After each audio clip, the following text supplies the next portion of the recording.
ถึงแม้นว่าธิดาลาวอาจจะบ่โด่งดังซ้ำเขาแต่ก็มีงานเข้าทุกวันมื้อนี้ที่25ธิดาลาวมีงานเข้าร่วมกับอาจารย์โหน่งชานนท์ว่าซั่นเด้ทักทายสบายดี FC แฟนคลับทุกท่านที่เคารพและนับถือเป็นอย่างสูงโดยเฉพาะคือ FC ของน้องธิดาลาวอยู่ทางฝั่งลาวแล้วก็อยู่ทางฝั่งไทยก็อยู่ต่างแดนทางไกลก็มี FC เส้นเดียวกันทักทายสบายดีกันคลิปนี้ก็เนาะมีเรื่องราวข้อมูลข่าวสารมาอัปเดตคิวงอกคิวงานของน้องธิดาลาวก็แล้วกันถึงว่าบ่มีชื่อเสียงโด่งดังซ้ำเขาถึงว่าจะบ่มีคนจ้างแบบมีค่าตัวเป็นลายลักษณ์อักษรเนาะเป็นตามกลไกของหมอลำเขาแต่อย่างน้อยๆน้องก็มีงานลังไหลกันเข้ามาถึงว่าจะเป็นงานสวยมันก็คืองานถ้าเฮาคิดเบิ่งอีกมุมมองนึงว่าคันถ้าน้องเอกสารสำเร็จเสร็จสิ้นก็คงจะเป็นงานมีค่าจ้างเต็มโตแต่อันนี้น้องเอกสารก็ยังบ่ทันแล้วบ่ทันผ่านมีงานระดับนี้ก็ถือว่าเป็นงานสวยมันก็ถือว่าดีท่านผู้ชม FC แฟนคลับการที่มีเวทีการที่มีม่องให้น้องได้ออกการออกงานคือมันเป็นการฝึกฝนหล่อมันบ่แตกต่างหยังกับได้ไปขึ้นวงใหญ่เลยได้แตกต่างก็คือว่าสถานที่เวทีการเดินทางไปวิธีการขึ้นก่อนจะขึ้นมีตรงนงแต่งหน้าแต่งชุดเพชรแบบเดียวกันกับขึ้นแสดงอยู่วงใหญ่เพราะฉะนั้นบ่ต้องน้อยเนื้อต่ำใจบ่ต้องน้อยเนื้อต่ำใจบางคนคิดว่าโอ้ยค่อยคือว่ามาขี่ไล่กว่าหมู่แท้ค่อยคือมายืนอยู่จุดนี้บัดหมู่คือได้ยืนอยู่ไฟแสงสีกับวงใหญ่ๆเสียงดนตรีดังกระหึ่มมี FC แฟนคลับไปยืนให้มาไล่อยู่ทั้งด้านหน้าเวทีหลายว่าซั่นคนตุ้มล้อมอย่าสู้ไปคิดแบบนั้นและอย่าสู้เอาตนเองไปเปรียบเทียบใส่กับคนอื่นเขาโด่งเขาดังมันต่างระดับกับเฮาคนอื่นเขาเข้าวงการมาบ่จักกี่ฟ้าบ่จักกี่ปีกว่าเขาจะได้มีชื่อเสียงและยืนอยู่บนเวทีใหญ่ขนาดนี้อันนี้น้องธิดาลาวหาก็เข้ามาอยู่ในวงการนี้บ่เกิน4เดือนเนาะบ่เกิน4เดือนและมีม่องให้ลิ้นมีม่องให้แสดงความสามารถตลอดเวลาอาจจะพักมื้อ2มื้อ3มื้อก็มีงานเข้ามาอีกแล้วอันนี้มันคือบุญหลายสายยาวขนาดใดบางคนนี่นอนรออยู่เฮือนเป็นจักกี่เดือนก็ยังบ่มีงานอันนี้การงานเข้ามาตลอดนั่นหมายความว่ากระแสก็บ่ธรรมดากระแสก็บ่ธรรมดาแต่ว่ามันมาติดคอร์ดนั่นคอร์ดนี่คอร์ดเอกสารมันจึงเฮ็ดให้พอผู้ศรีวิไลรับงานบ่ได้เต็มสปีดนั่นเองเนาะแต่ว่าหลายคนก็หวังว่าและหลายคนก็ตั้งคำถามคันรับงานอยู่ทางฝั่งไทยบ่ได้เทื่อเป็นหยังคือบ่ไปรับงานอยู่ฝั่งลาวเนาะเป็นหยังคือบ่พากันติดต่ออันที่1ลาวเฮาน่ะถึงว่าอาจจะบ่มีเวทีใหญ่ถึงว่าสื่อสังคมโซเชียลอาจจะบ่ดังคือทางหมอลำไทยแต่มันมีงานอยู่ทุกมื้อตั้งแต่เหนือฮอดใต้โดยเฉพาะคาวังเวียงนี่ลงไปทางใต้เนี่ยมีงานมัดทุกคืนหนึ่ง2-3 งานต่อบ้านหนึ่งซ้ำไปคันถ้ากรณีว่ามีคนกำกับ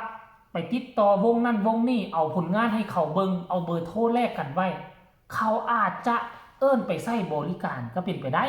เนาะแต่ว่าเรื่องเล่าเรานี่คือพอผู้ศรีวิไลกับพักพวกของเพิ่นอยู่ทั้งฝั่งลาวนี่เขาก็ดีลกันแล้วแหละแต่ว่าพอผู้ศรีวิไลอาจจะเก็บงานอยู่ทั้งฝั่งไทยให้มันแล้วซะก่อนเนาะให้มันแล้วซะก่อนความจริงมีการล้มก่อนหน้านี้เฮาก็ได้ยินอยู่แล้วล่ะแต่ว่าบ่เห็นปฏิบัติมีการล้มกันก่อนหน้านึงว่าจะมารับงานอยู่ลาวอันที่2นี่ว่าจะร่วมงานกับเดี่ยวนางตะลุงแต่เดี๋ยวนี้เดี่ยวนางตะลุงก็สายยาวไปคนเดียวล่ะตอนนั้นคือโอ้ล้มกันว่าวันที่12เดือน1นี่แหละเป็นต้นไปจนฮอดวันที่25เดือนนี้10มื้อนำกันแต่ว่าบ่เห็นพอผู้ศรีวิไลไปเคลื่อนไหวกับพอเดี่ยวนางตะลุงแต่ค่อยคิดว่าพอเดี่ยวนางตะลุงไปนี่คือมันต้องมีค่าจ้างเต็มตัวมันเป็นการไปแสดงเต็มวงเพราะฉะนั้นน้องธิดาลาวคงจะไปบ่ได้เทื่อนั่นเองตามค่อยคิดว่านั่นนะมันบ่คือน้องธิดาลาวไปงานซวยไดงานซวยงานวัดงานวาน่ะแต่อันนี้งานกันกับพอเดี่ยวนี่มันร่วมมือกับพอผู้ศรีวิไลกับน้องธิดาลาวกับปรารถนาลังเพื่อจะไปเฮ็ดน้ำกันเป็นโปรเจกต์น้ำกันเพราะฉะนั้นมันต้องติดขัดบางสิ่งบางอย่างมันจึงเฮ็ดให้ พอผู้ศรีวิไลบ่สามารถพาลูกพาเต้าไปร่วมงานกับพอเดี่ยวหนังตะลุงได้อันนี้แนวคิดของข่อยนะอาจจะผิดก็เป็นไปได้อันนี้ค่อยคิดซื่อๆค่อยบ่ได้บอกว่าแนวคิดของค่อยถูกแล้วนั่นแหละแต่ผู้ที่จะฮู้รายละเอียดที่สุดก็คือพอผู้ศรีวิไลเพราะหลายคนก็ตั้งตาทีแรกตอนเห็นข่าวมาว่าโปรเจกต์ใหม่โปรเจกต์ใหญ่ร่วมกันกับพอเดี่ยวหลายคนก็ฮือฮาไผก็ฮือฮารอท่าทำคลิปทำข่าวรอท่าช่วยกันผลักดันกระจายข่าวแต่ว่ามฮอดวันที่25แล้วเริ่มถึงวันที่22บ่เห็นมิดจัดท่านผู้ชม FC แฟนคลับแต่ว่ามิดบ่หมายความว่าน้องบ่มีการบ่มีงานการงานนั่งลังไหลกันเข้ามาเทมาแต่เป็นงานซวยสัดส่วนใหญ่เด้อบ่ได้เป็นงานจ้างท่านผู้ชมจ้างบ่ได้เทื่อ จ้างเต็มสปีดบ่ได้เทื่อเฮาต้องเข้าอกเข้าใจแต่จะเป็นงานจ้างจะเป็นงานซวยค่อยบ่สนใจค่อยมีหน้าที่ผลักดันเพราะหยังเนาะเพราะว่าอีกอันนึงน้องก็เป็นคนลาวอันที่2น้องเป็นคนมีความสามารถอันที่3มาค่อยก็เห็นใจทั้งครอบครัวศรีวิไลโดยเฉพาะพ่อภูบ่แม่นลูกแท้ๆบ่แม่นหลานแท้ๆแต่ก็ยังลงทุนลงแรงสนับสนุนขนาดนี้ในเมื่อเราเป็นคนไทยแล้วก็บ่แม่นลูกบ่แม่นเต้าเรายังควักเงินสนับสนุนผลักดันปลุกปั้นขนาดนี้และเฮาในฐานะเป็นคนลาวนำกันเฮาก็ต้องปลุกปั้นช่วยเหลือกันทันทีล่ะท่านผู้ชม FC แฟนคลับเนาะ12ชั่วโมงที่ผ่านมาบอสดอกอาจารย์โนชานนท์ได้ออกมาโพสต์ว่าพรุ่งนี้แล้วหมายถึงมื้อนี้แหละขอเชิญร่วมบุญด้วยกันนะครับผมโนชานนท์และน้องธิดาลาวศรีวิไลก็ไปร่วมบุญนะครับวันอาทิตย์ที่25มกราคม2569ที่งานมหาพุทธาภิเษกพระสม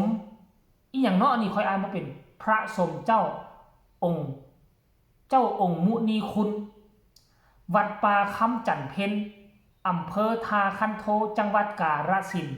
ขออนุโมทนาบุญกัน